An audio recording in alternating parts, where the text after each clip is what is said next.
Buen día, jóvenes. Para mí es un gusto estar acompañándoles en esta oportunidad en la práctica número 1 del laboratorio de química orgánica llamado análisis orgánico. En esta oportunidad vamos a estar acompañándoles en este espacio, ¿verdad?, de los laboratorios. Y pues cualquier duda o consulta ya saben que estamos a la orden. Mi número de WhatsApp en el grupo, correo electrónico, ¿verdad?, el oficial de la universidad, y la participación en los foros, que es muy importante para poder solventar algunas dudas. El valor del mes, recordemos que es la integridad, ¿verdad?, que especifica dentro del Salmo 41:12: en cuanto a mí y mi integridad me has sustentado y me has hecho estar delante de ti para siempre, ¿verdad? Este valor muy importante, el cual los seres humanos tenemos que tratar de la mejor manera, ¿verdad? Siempre mantener esa integridad, y que hace esa calidad humana, ¿verdad?, a una persona, y que es muy reconocible, ¿verdad?, ante los demás cuando una persona es íntegra, ¿verdad? Como ya les mencioné, el análisis orgánico va a ser la práctica número 1 en esta oportunidad. Mi correo electrónico: jonathan.canjura@uees.edu.sb por cualquier consulta, ¿verdad? Y los objetivos de esta práctica de laboratorio van a ser estudiar algunas propiedades físicas de los compuestos orgánicos, determinar carbono e hidrógeno en compuestos orgánicos, aplicar la prueba de Bilstein en la determinación de los halógenos, esos halógenos de los cuales nos han estado hablando tanto en las clases, determinar la presencia del oxígeno y el nitrógeno en compuestos orgánicos y determinar la presencia del azufre en compuestos orgánicos, ¿verdad? Ok. La metodología en esta oportunidad, recordemos que es 100% virtual, ¿verdad? 100% virtual. Sin embargo, vamos a mencionar todos los pasos, todo el procedimiento, todos los reactivos, y aparte de los resultados que ustedes deberían de ir anotando en su cuaderno de laboratorio, en su cuaderno de apuntes, con respecto a las fórmulas de los compuestos. ¿Por qué les estoy diciendo esto? Porque es muy importante que aprendamos a identificar qué tipo de reacciones son las que se desarrollan, qué es lo que se libera, qué es lo que se adiciona, qué es lo que sustituye en un compuesto a otro y que forma un producto final. Eso es lo que tenemos que ir identificando en esta oportunidad, ¿verdad? Ya vimos los objetivos, que son estudiar algunas propiedades físicas, identificar carbono, hidrógeno, oxígeno, nitrógeno y azufre en compuestos orgánicos, pero también identificar los halógenos a través de la prueba de Bilstein, ¿verdad? En esta oportunidad los reactivos son el naftaleno, la urea, ¿verdad? Esa mezcla de urea, que en este caso pues es una mezcla que la vamos a tener ya especificada, ¿verdad?, para lo que es esta actividad. Es una mezcla que generalmente la técnico de laboratorio siempre nos prepara, ¿verdad?, con el hecho de que vayamos avanzando en esto y que requiere de mucho tiempo para preparar a nosotros y de mucho cuidado. Cloruro de sodio, hexano como solvente, hidróxido de bario, ácido clorhídrico, yodo, ¿verdad?, y en este caso son cristales, el etanol, que es un alcohol que ya se mencionó en algunas clases, el hidróxido de sodio al 25% y el acetato de plomo. Este último que nos va a servir para la obtención de ese producto final, que es el sulfuro de plomo, ¿verdad?, cuando se mezcla con lo que es la albúmina. ¿Por qué les menciono esto? Ustedes ya tienen la práctica a la mano, ya saben cuáles son las actividades que se van a desarrollar, y en este caso vamos a tratar la manera de explicar un poco el procedimiento. La primera actividad que vamos a desarrollar es el punto de fusión. Vamos a colocar en este caso una de las muestras en cápsulas de porcelana sobre malla de asbesto y vamos a comparar el tiempo que se tardan en fundir. ¿Cuáles son los tres compuestos o las tres sustancias? La urea, el naftaleno y el cloruro de sodio. ¿Qué es lo que tendrían que hacer ustedes acá? En su cuaderno de laboratorio, que es muy importante que ustedes siempre lo tengan a la mano en cada una de las prácticas, vayan colocando el nombre de la sustancia y busquen la fórmula del compuesto, ¿verdad?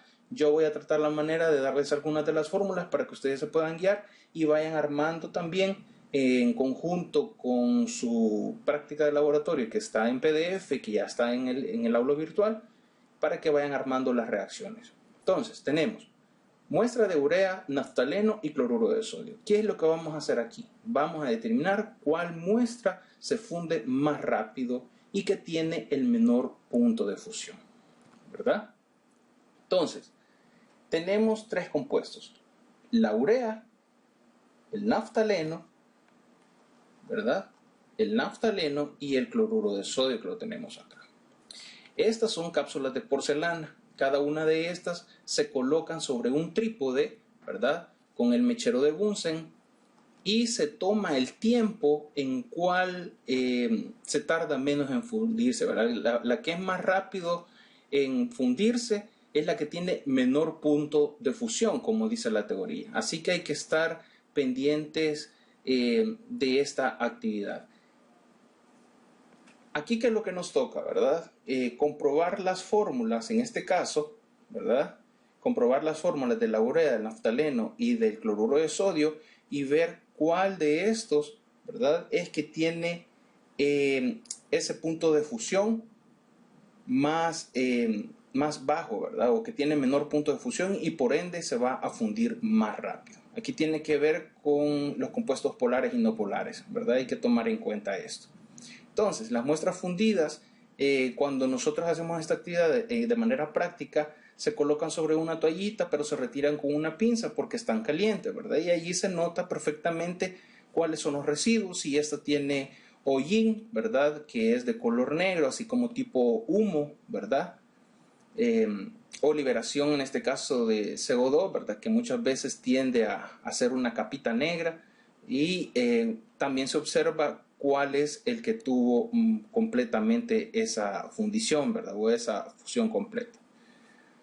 En la actividad de la solubilidad vamos a colocar, en este caso, o se colocan 3 tubos de ensayo, se agregan a cada uno muestras de naftaleno, urea y hexano. Ojo con esto, ¿verdad? Siempre hay que ir anotando el nombre y buscar la fórmula respectiva.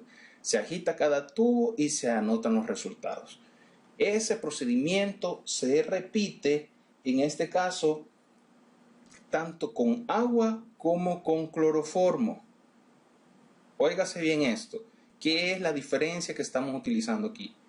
Un solvente polar y un solvente no polar. Entonces se repite el procedimiento de agitación para observar a dónde hay solubilidad completa. Entonces aquí tenemos el ejemplo. Cuando tenemos una muestra de urea, en el caso del solvente polar, que es el agua, vamos a tener una solubilidad. Cuando nosotros vamos a hacerlo con naftaleno y con hexano, no vamos a tener ningún tipo de solubilidad. Caso contrario ocurre con el cloroformo, ¿verdad? Con el cloroformo, en el caso del cloroformo, vamos a tener una solubilidad en el naftaleno y en el hexano. Y en el caso de la urea, no vamos a tener ningún tipo de solubilidad. ¿Qué es lo que sucede aquí? Recordemos aquello que se vio en química general, donde dice que lo semejante disuelve a lo semejante. Si ustedes se fijan en este caso, aquí hay una formación de 2 capas, ¿verdad? Aquí hay una inmiscibilidad o insolubilidad de compuestos, en este caso de los solventes, donde nos forma 2 capas. Aquí hay insolubilidad, ¿verdad?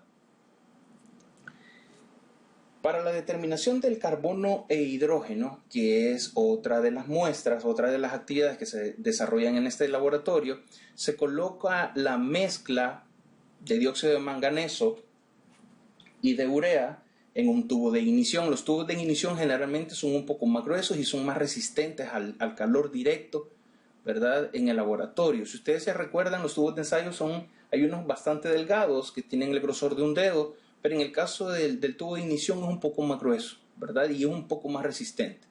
Estos tubos, generalmente, esta mezcla que yo les mencioné al inicio, ya está preparado, ¿verdad?, ya se encuentra preparado en este tipo de prácticas. En otro tubo se agregan 3 goteros de solución de hidróxido de bario y luego se adapta lo que es una varilla o tubo de desprendimiento y se sumerge la salida del tubo en hidróxido de bario. Vamos anotando los nombres de los compuestos que vamos utilizando. Aquí tenemos una mezcla de urea con dióxido de manganeso. Aquí tenemos hidróxido de bario y aquí otra vez hidróxido de bario. calentamos el tubo con la mezcla y lo flameamos. No directo a la llama, sino que flameado de un lado hacia otro. Luego lo hacemos burbujear, ¿verdad? En este caso con la flameada que nosotros le vamos a dar, y vamos a observar una liberación de CO2 hasta que se forma suficiente carbonato de bario. ¿Cómo lo vamos a identificar nosotros? Porque este comienza a formarse de forma sólida y nos va a dar como producto un precipitado de color blanco. Lo vamos a dejar reposar y luego la sedimentación del carbonato de bario, ese es el que vamos a utilizar. Vamos a observar la formación de agua en el tubo de desprendimiento, ¿verdad? Que en este caso es una condensación, una liberación de hidrógenos, y vamos a disolver el precipitado del carbonato de bario formado con 2 a 5 gotas de ácido clorhídrico, agregándolos por las paredes del tubo de manera lenta y con el tubo levemente inclinado. ¿Por qué se da este tipo de sugerencia? Recordemos que el ácido clorhídrico es un tipo de ácido bastante fuerte. Este generalmente tiende a liberar gases que son o que crean algún tipo de problema en la respiración, pero que también al contacto directo con la piel tiende a generar quemaduras, ¿verdad? Por eso es que se da esa recomendación de aplicarlo sobre las paredes del tubo de manera lenta y de manera inclinada, ¿verdad? ¿Qué es lo que hemos visto acá? Aquí hemos visto en este procedimiento la formación o la identificación de algunos compuestos. Primero, tenemos una mezcla de urea y dióxido de manganeso. Le aplicamos calor, se nos desprendió el CO2, ¿verdad? Y comenzamos a observar liberación de agua mediante la condensación en el tubo o la varilla de este caso, que es la varilla que nosotros adaptamos para que se dé este tipo de proceso. Entonces, se da liberación de CO2 y vamos a comenzar a observar lo que es un precipitado blanco. Pero también vamos a observar la liberación cuando nosotros lo llevamos a la llama, ¿verdad? Con el flameo que nosotros le dimos al tubo de ignición, la liberación de amoníaco. ¿Qué es lo que vamos nosotros obteniendo aquí? El hidróxido de bario, ¿verdad? La adaptación del tubo de desprendimiento a un lado tiene la mezcla de urea con dióxido de manganeso y al otro extremo tiene el hidróxido de bario que nosotros tenemos ya listo acá. Esta varilla que ustedes ven acá, ¿verdad? Este extremo es el que se flamea y en este punto de la varilla es que se observan los puntos de condensación o liberación de agua. Lo que se trata en este punto es que esta sustancia negra que está acá no llegue directamente hacia lo que es el otro tubo de ensayo, porque ahí se contamina el producto y ya no se da lo que nosotros estamos esperando, ¿verdad? Aquí lo tenemos ya estructurado, ya el hidróxido de bario con lo que es la mezcla y con el montaje del tubo de desprendimiento ya sobre la varilla de hierro aquí, ¿verdad? Y el calentamiento del tubo, pero no a la llama directa, sino que de forma flameada, ¿verdad? Que es lo que nosotros vimos allá en el procedimiento teórico. Entonces, ¿qué es lo que vamos a comenzar a observar? Dice ahí, un precipitado de cloruro de bario. Aquí ya tenemos una reacción de sustitución, ¿verdad? ¿Por qué? Porque ya liberamos lo que es el OH o los hidrógenos de manera de condensación. Tenemos una reacción de condensación y obtuvimos mediante la sustitución de los hidroxilos, ¿verdad? Con los halógenos, en este caso del cloro. Entonces ya tenemos lo que es cloruro de bario. Ya lo tenemos precipitado. ¿De qué forma? Con la formación de ese precipitado color blanco. Ok.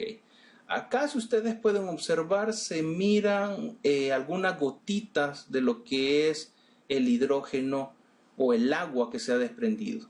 Entonces lo que se evita es que la solución negra de la mezcla de urea con dióxido de manganeso suba a través de este tubo y pueda llegar hasta el otro extremo y contaminar el producto final. Se deja reposar, ¿verdad? Y se sedimenta lo que es el carbonato de bario. Ya tenemos la formación del precipitado y luego a esto dice la teoría que le agregamos 5 gotas de ácido clorhídrico de manera inclinada al tubo y de manera lenta, ¿verdad? ¿Para qué hacemos esto? Para obtener lo que es el producto final que nos menciona la teoría, que es ese cloruro de bario, ese precipitado que nosotros observamos, ¿verdad? En donde hay liberación de hidrógeno y liberación de CO2. Ojo con las reacciones que tenemos en el manual. Ahí está exactamente todo lo que acabamos de decir a manera de reacciones. Hay que ponerle mucha énfasis a eso. Para la determinación del oxígeno, en un tubo de ensayo se disuelve un cristal de yodo utilizando como solvente 2 goteros de hexano. Ojo con este hidrocarburo que vamos a utilizar. En otro tubo de ensayo se disuelve un cristal de yodo utilizando 2 goteros de etanol. ¿Qué es el etanol? Un alcohol. Entonces tenemos un hidrocarburo alifático versus un alcohol, ¿verdad?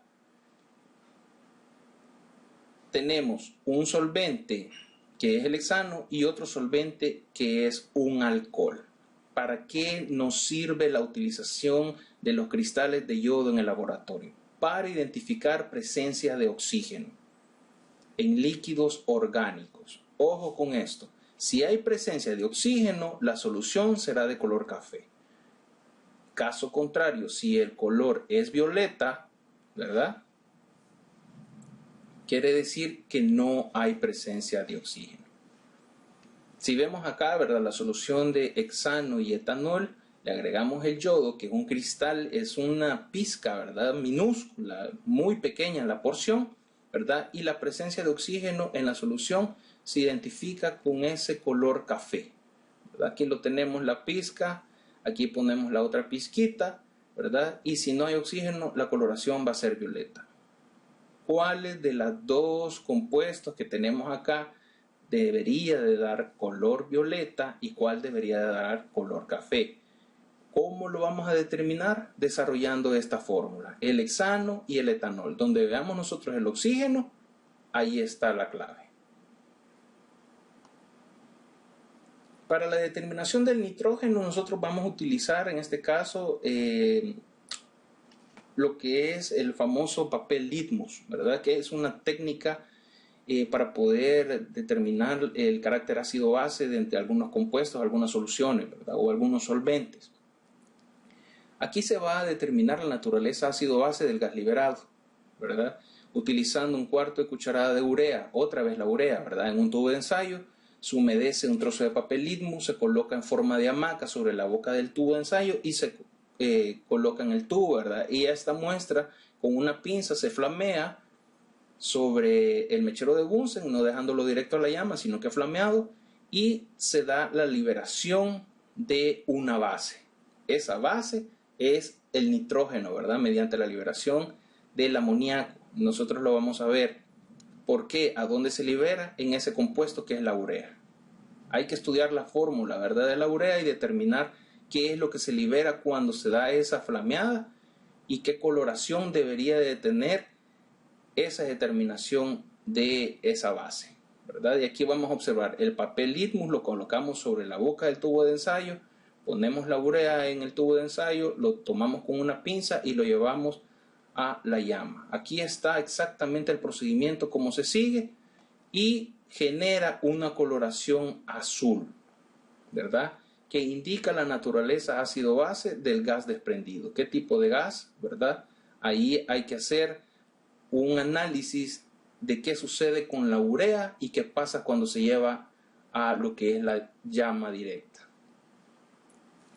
Para la determinación de los halógenos, nosotros ya sabemos cuáles son los halógenos, ya sabemos que el cloro, el yodo, el bromo, ¿verdad? Son parte de estas muestras, ¿verdad? De lo que son los halógenos, y para esto se utiliza la prueba de Bilstein. Aquí tenemos a Konrad Bilstein, que fue el ruso alemán que desarrolló el primer manual de química orgánica, ¿verdad? Aquí que se dio esa tarea ya de hacer algún tipo de reacciones a nivel del laboratorio y lo llevó a un documento que sirvió de mucho a otros investigadores futuros. En esta actividad se utiliza un asa de cobre. Se desarrolla la prueba de Bilstein con algunas muestras orgánicas, en este caso de tetracloruro de carbono, ¿verdad? Con cloroformo, con bromuro de exilo, con cloruro de sodio, con etanol y con hexano. Se sumerge lo que es un asa. Un asa es un asa de cobre, ¿verdad? Es como un tipo hierro o como un tipo alambre que forma un círculo en la punta, y esa asa es la que se introduce en los tubos de ensayo que contienen las muestras que acabamos de mencionar y se llevan directo al mechero. ¿Qué es lo que me ayuda a determinar? Que a través del color que me genera en la llama directa en el mechero me va a decir si hay presencia de halógeno o no hay presencia de halógeno. Entonces la coloración tiene mucho que ver. Aquí se tiene mucho cuidado de limpiar el asa de cobre después de introducirla en cada uno de los tubos para no contaminar las muestras siguientes. Quiere decir que si yo lo meto primero en el tetracloruro de carbono y lo llevo a la llama, ¿verdad? Tengo que sumergirlo en agua, enjuagarlo y luego hacer la siguiente prueba con lo que es el cloroformo, por ejemplo, ¿verdad? Que lo tenemos acá. ¿Verdad? Que lo tenemos acá, y luego con el bromuro de exilo, y luego con el cloruro de sodio, y etcétera, ¿verdad? Con el etanol y con el hexano. Entonces, ¿en cuáles muestras que nosotros vemos acá, por simple análisis, nosotros pudiéramos decir que van a ser positivos a la prueba de Bilstein? Obviamente, con el bromuro de exilo. ¿Por qué? Porque el bromo es halógeno.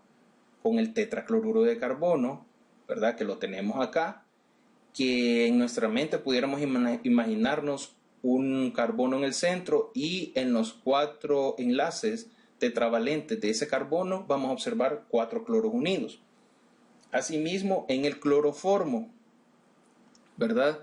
En el cloroformo que lo tenemos acá, vamos a tener 3 cloros unidos al carbono y un hidrógeno unido al carbono, ¿verdad? Cloro, bromo, ¿verdad? Y cloro, bromo son los que nos van a dar un tipo de coloración característica. Ya vamos a observar. Entonces, la prueba de Bilstein, cuando es negativa, me da un tipo de coloración anaranjada, ¿verdad? O tipo pardo, cafezoso. Pero cuando hay presencia de halógenos utilizando la prueba de Bilstein y colocando lo que es el asa, ¿verdad? Que es este alambrito, este hierrito que se ve acá, en este caso con la punta, ¿verdad? Que tiene el compuesto, porque ya se sumergió en uno de estos frascos que tienen las muestras, me da una coloración que me indica que si es verde azulado, ¿verdad? Puede ser positivo, indicando que hay presencia de halógenos. Tan sencillo como esto. Pero entonces nosotros, cuando observamos una fórmula de este tipo y vemos que hay un halógeno, obviamente podemos identificar, ¿verdad? Si hay prueba positiva para Bilstein, un carbono, ¿verdad? O un halógeno unido a un carbono directamente. En esta fórmula nos indica que puede haber una prueba positiva para Bilstein. Para la determinación del azufre, aquí lo que se hace, ¿verdad? Y que en este caso es la última actividad, se mezclan 2 ml o 2 centímetros cúbicos de albúmina. La albúmina la sacamos del huevo, ¿verdad? Y lo mezclamos con 2 centímetros cúbicos, con 2 ml de hidróxido de sodio al 25%. Calentamos por 5 minutos en baño de María, retiramos el tubo del baño de María y agregamos una gota de solución acuosa de acetato de plomo, ¿verdad? Que generalmente se escribe PB, entre paréntesis CH3COOH, se cierra el paréntesis y se eleva al cuadrado, ¿verdad? Que ese es el acetato de plomo, al 1%, ¿verdad? Se observa la formación del sulfuro de plomo, que nosotros en el manual lo vemos como PBS, ¿verdad? Así es la fórmula. Entonces, tenemos la solución de albúmina, le adicionamos el hidróxido de sodio, que aquí está mal escrito, ¿verdad? Aquí es A minúscula, ¿verdad? Adicionamos el hidróxido de sodio y vamos a observar ya esa mezcla de albúmina con el hidróxido de sodio y que tiene esta coloración característica, un poco acuosa, ¿verdad? Se calienta, baño de María, 5 minutos y luego se le agrega una gota de acetato de plomo. ¿Qué es lo que pasa acá? Vamos a obtener una formación del sulfuro de plomo, pero aquí, ¿por qué sucede esta coloración negruzca dentro de este compuesto? ¿Qué es lo que pasa aquí? La albúmina en su estructura molecular tiene puentes disulfuro puentes disulfuro. ¿A dónde tenemos la albúmina? ¿Verdad? ¿A dónde? Aquí lo tenemos al inicio. 2 ml de albúmina. La albúmina tiene en su estructura molecular, y que sería muy bueno que la investigaran, la albúmina, ¿verdad?, tiene puentes disulfuro, y que ustedes lo van a ver como S-S. Esos son puentes disulfuro que cuando se rompen al estar en baño de María, lo que es el acetato de plomo se agrega o se adiciona en ese tipo de enlaces y da una reacción generando lo que es el sulfuro de plomo, que lo vemos acá. Se da una reacción, ¿verdad?, de adición, ¿verdad?, o de sustitución, y que me genera este tipo de coloración negruzca en donde ya se da la formación del sulfuro de plomo, ¿verdad? Hasta acá estaría un poco la explicación de las actividades que se realizan para el laboratorio número 1 de análisis orgánico. Yo espero grandemente de que haya servido, ¿verdad?, o de que sirva para la elaboración o para la generación de conocimiento en cuanto a resolver ya sea la prueba de lo que es algún reporte o al momento de hacer el examen post, ¿verdad?, que sirva mucho lo que se ha aprendido en esta ocasión, ¿verdad? Cualquier duda, comentario, participemos en el foro de la semana. Es un gusto para mí, ¿verdad? Ya saben dónde encontrarme, ¿verdad? Los correos o el número de WhatsApp. Muchas gracias y bendiciones.